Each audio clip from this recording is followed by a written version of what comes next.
आदरणीय दर्शक महानुभावहरू, यहाँलाई हार्दिक स्वागत गर्न चाहन्छु हाम्रो युट्युब च्यानलमा। हामीले नेपाली क्रिकेटसँग सम्बन्धित सम्पूर्ण जानकारीहरू, नयाँ नयाँ अपडेटहरू निरन्तर रूपमा प्रस्तुत गर्दै आइरहेका छौँ। आजको सामग्रीमा हामीले आइसिसी लिग 2 अन्तर्गत खेल तालिका र अङ्क तालिकाको विषयमा जानकारी गराउनेछौँ। यो आइसिसी लिग 2 एकदमै महत्त्वपूर्ण रहेको छ। यसमा सहभागी 8 वटै टोलीका लागि यो एक दिवसीय मान्यता जोगाउने र आगामी यात्रालाई सहज बनाउन र टेस्ट नेसनसम्म बढ्नका लागि पनि यो एउटा महत्त्वपूर्ण खुड्किलो रहेको छ। त्यसैले पनि यो प्रतियोगिताहरूमा नेपालले राम्रो गर्नुपर्ने आवश्यकता रहेको छ। तर अहिलेको अङ्क तालिकाको अवस्था हेर्दाखेरि नेपालको अवस्था एकदमै नाजुक रहेको छ। नेपाल अब कसरी टप 4 सम्म पर्न सक्छ भन्ने विषयमा पनि आजको सामग्रीमा हामी तपाईलाई जानकारी दिने प्रयास गर्नेछौँ। सँगसँगै पछिल्लो समय ओमानले पनि राम्रो गरिरहेको छ। नेपाल र ओमानको अवस्था एउटै थियो, तर पछिल्लो समय ओमानले राम्रो गर्दै अङ्क तालिकाको तेस्रो स्थानमा उक्लिएको छ। त्यो प्राप्त गर्नका लागि ओमानले एउटा महत्त्वपूर्ण निर्णयहरू लिएको थियो। आफ्ना पुराना खेलाडीहरूलाई सम्पूर्णलाई रेस्ट दिएर नयाँ खेलाडी, फर्ममा रहेका खेलाडीहरूलाई मौका दिँदाखेरि ओमानले यो स्थिति हासिल गर्न सफल भएको छ। र यस्तै नेपालले पनि गर्न जरुरी छ कि छैन भन्ने विषयमा पनि हामी तपाईलाई जानकारी दिने प्रयास गर्नेछौँ। अहिलेसम्म पनि तपाईले हाम्रो च्यानललाई लाइक, कमेन्ट र सब्स्क्राइब गर्नुभएको छैन भने सब्स्क्राइब गर्न नभुल्नुहोला। अब लागौँ अहिलेको सामग्रीतर्फ। आइसिसी लिग 2 नेपाल लगायत अन्य 8 वटा देशका लागि कति महत्त्वपूर्ण छ भन्ने कुरा यसअघि लिग संस्करणको पहिलो संस्करणले पनि हामीलाई पुष्टि गरिसकेको छ, जहाँ नेपालले महत्त्वपूर्ण प्रतियोगिताहरूमा आफूलाई अब्बल साबित गर्दै एक दिवसीय मान्यता जोगाउनुका साथै विश्वकप छनौटसम्म पुगेको थियो। तर नेपालको यो दोस्रो संस्करणसम्म अहिलेसम्म आइपुग्दाखेरि नेपालको अवस्था त्यति राम्रो छैन। दर्शक महानुभावहरू, यो हामी सबैलाई थाहा भएकै कुरा हो। त्यसैले नेपालले अब खेल्ने सिरिज आफूलाई राम्रो गर्न सकेन भने नेपालको एक दिवसीय मान्यता पनि धरापमा पर्न सक्ने सम्भावना रहेको छ। तर पनि नेपालसँग धेरैभन्दा धेरै खेल बाँकी रहेको छ। यो हिसाबले पनि नेपालले राम्रो कमब्याक गर्न सक्छ भन्ने कुरा हामीले पनि आशा गर्न सक्छौँ र त्यो सम्पूर्ण क्रिकेट समर्थकहरूले पनि आशा गरेको अवस्था रहेको छ। यही परिप्रेक्ष्यमा नेपालले स्कटल्यान्डमा आफ्नो लिग 2 अन्तर्गतको सिरिज खेल्दैछ, जहाँ स्कटल्यान्ड र नेदरल्यान्ड्स रहेको छ। स्कटल्यान्ड र नेदरल्यान्ड्स एक दिवसीय क्रिकेटमा पनि राम्रो रहेको छ र नेपाली क्रिकेट यो दुईवटा टोलीले राम्रो क्रिकेट खेल्दै आइरहेको छ। स्कटल्यान्ड र नेदरल्यान्ड्स नेपालको लागि एउटा चिरपरिचित प्रतिद्वन्दी हो। यो प्रतिद्वन्दीहरूलाई उनीहरूकै भूमिमा हराएर नेपालले आफ्नो यात्रालाई सहज बनाउनु पर्ने आवश्यकता रहेको छ। जुन 2 मा नेपालले स्कटल्यान्डसँग प्रतिस्पर्धा गर्दै यो सिरिजको सुरुवात गर्नेछ। त्यस्तै गरी जुन 4 मा नेदरल्यान्डसँग खेल्नेछ भने जुन 8 मा फेरि स्कटल्यान्ड र जुन 10 मा नेदरल्यान्डसँग खेल्दै आफ्नो सिरिजको अन्त्य गर्नेछ। त्यसपछि T20 सिरिज सुरु हुनेछ। त्यो T20 सिरिज एक किसिमको एउटा औपचारिकतामा मात्रै सीमित हुनेछ र यो एक दिवसीय सिरिज एकदमै महत्त्वपूर्ण किन पनि छ भने यो आइसिसी लिग 2 अन्तर्गत जति पनि खेलहरू छ त्यो सबै महत्त्वपूर्ण त छँदैछ। त्यसमाथि पनि यो सिरिज नेपालको लागि एकदमै गर वा मरको स्थितिमा हुनेछ, किनभने नेपालले राम्रा र पुराना खेलाडीहरूलाई नै निरन्तरता दिएको छ। यद्यपि नेपालले त्यो प्रतियोगिताका लागि टोली घोषणा गर्नुभन्दा पहिला विभिन्न चरणमा घरेलु क्रिकेटदेखि लिएर क्यानले छनौट गरेका विभिन्न फेजमा खेलाडीहरूलाई, नयाँहरूलाई पनि त्यहाँ कस्तो किसिमको इन्टेन्टका साथ खेल्छ भन्ने हिसाबमा नयाँ खेलाडीहरूलाई पनि टेस्ट गरेको थियो। तर अन्ततः नेपाल क्रिकेट संघले पुराना खेलाडीहरूलाई नै विश्वास जगाउँदै अधिकांश पुराना खेलाडीलाई नै निरन्तरता दिएर यो टोली घोषणा गरेको छ। यो परिप्रेक्ष्यमा नेपालले अब यो सिरिजमा राम्रो गर्न सकेन भने नेपालका पुराना खेलाडीहरू, खास गरी यसभन्दा अगाडि आफूलाई राम्रो प्रमाणित गरेका खेलाडीहरू, माथिल्लो क्रमका खेलाडीहरूलाई विश्राम दिनुपर्ने आवश्यकता पनि देखिएको छ। किनभने ओमानले पछिल्लो समय त्यस्तै किसिमको खराब स्थितिबाट गुज्रेको अवस्थाबाट आफूलाई सुधार गर्दै अघि बढेको छ र अहिले अङ्क तालिकाको तेस्रो स्थानमा पुगेको छ। तेस्रो स्थानमा पुग्नका लागि उसले टिममा आमूल परिवर्तन गरेको छ। आफ्ना पुराना खेलाडीहरू, पुराना कप्तान जिसान मक्सुद, अकिब इलियास जस्ता पुराना र अनुभवी खेलाडीहरूलाई आराम दिएर नयाँ र भरपर्दा खेलाडीहरू जो फर्ममा रहेका थिए त्यस्ता खेलाडीहरूलाई उसले टिममा राखेका कारण उसले निरन्तर जित हासिल गरिरहेको छ।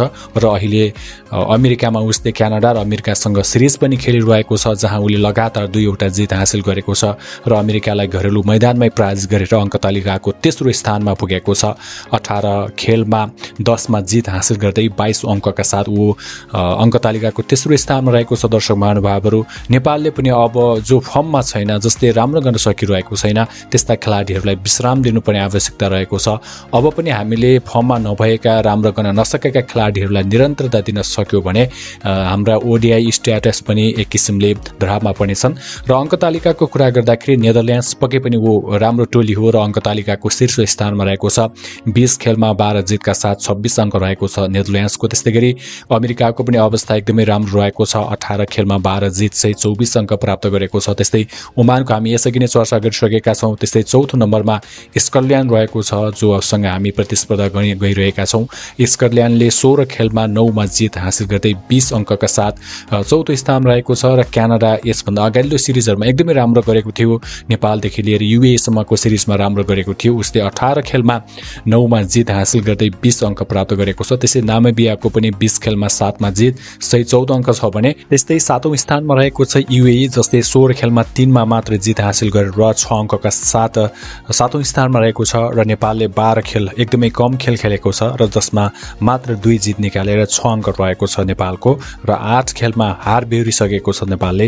यो एकदमै दुःखद रहेको छ। दर्शक महानुभावहरू, नेपाल अब यो स्थितिबाट माथि उड्न जरुरी रहेको छ। त्यसका लागि मुख्य खेलाडीहरू, प्रमुख खेलाडीहरू, अनुभवी खेलाडीहरूले आफूलाई प्रमाणित गर्नुपर्ने अवस्था आएको छ।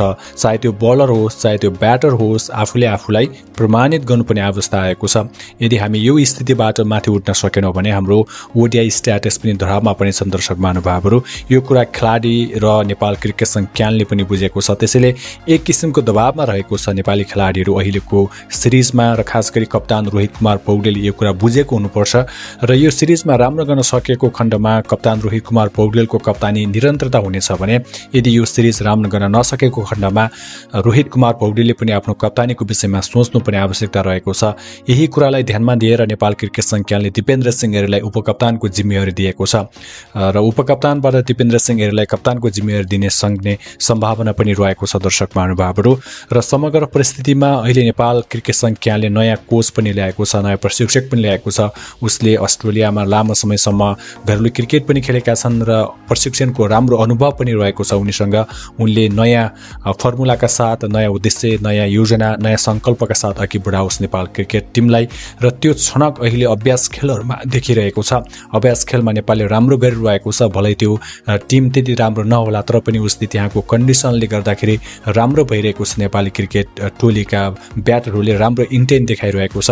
त्यस्ता किसिमका इन्टेन्टलाई यो मुख्य प्रतियोगितामा पनि आफूलाई प्रमाणित गर्नुपर्ने आवश्यकता छ। दर्शक महानुभावहरू, एक दिवसीय मान्यता नेपाल जस्तो देशका लागि कति आवश्यक छ भन्ने कुरा हामीलाई थाहा नै छ, र यदि हामीले एक दिवसीय मान्यता जोगाउन सक्यौँ भने आइसिसीले दिने फन्डदेखि लिएर प्रतियोगिताको संख्यामा पनि वृद्धि हुनेछ र लिग 2 मा निरन्तरता गर्न पाइन्छ, जसले गर्दाखेरि 36 वटा एक दिवसीय खेल हामीले खेल्न पाउँछौँ। जस्तै घरेलु क्रिकेटदेखि अन्तर्राष्ट्रिय क्रिकेटको संरचनामा पनि महत्त्वपूर्ण फाइदा रहेको छ। त्यसैले पनि नेपाली खेलाडी, नेपाल क्रिकेट संघ क्यानले यो कुरा बुझेको छ र नेपाली खेलाडीहरूले अब त्यसलाई व्यवहारमा उतार्न आवश्यकता रहेको छ, र त्यसको सुरुवात यो प्रतियोगिताबाटै, यो सिरिजबाटै हुन जरुरी रहेको छ। किनभने अब पनि ढिला भयो भने हामीको लागि र हाम्रो लागि एकदमै समय कम हुनेछ र प्रतियोगिताको समय पनि कम हुनेछ। प्रतियोगिता जति कम हुँदै गयो त्यति नै हाम्रो लागि एकदमै खतराको घन्टी हुनेछ, र नेपाल क्रिकेट संघ क्यानले त्यस्तै किसिमको व्यवस्था पनि गरेको छ। जस्तो मुख्य प्रतियोगिताभन्दा अगाडि त्यहाँको कन्डिसन अनुसारको जुन अभ्यास खेलको व्यवस्था पनि गरेको छ, त्यसका लागि नेपाल क्रिकेट संघ क्यानलाई धन्यवाद दिनै पर्छ। र यो सिरिजमा नेपालले आफ्नो प्लेइङ 11 र ब्याटिङको लाइनअप कस्तो हुनुपर्छ, तपाईँको धारणा के रहेको छ? तलको कमेन्ट बक्समा विचारहरू व्यक्त गर्न नभुल्नुहोला। हामी नयाँ विषयवस्तुका साथमा फेरि उपस्थित हुनेछौँ। त्यति दिनसम्मको लागि हामी सबैलाई बिदा दिनुहोस्। नमस्कार।